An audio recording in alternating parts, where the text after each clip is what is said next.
आज महाशिवरात्रि के शुभ अवसर पर आप लोग देखिए कि अंजलि आई हैं पूजा करने के लिए।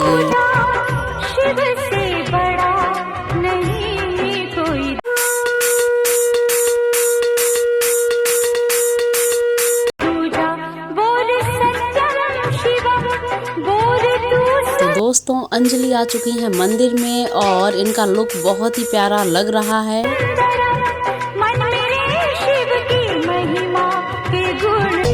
बोले बम बम बम, बोले बम बम, बोले की मस्ती में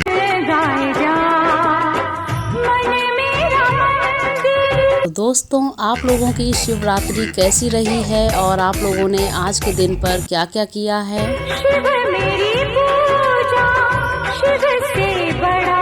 बोले बम बम, बोले की मस्ती में हम बम, बोले बम बम।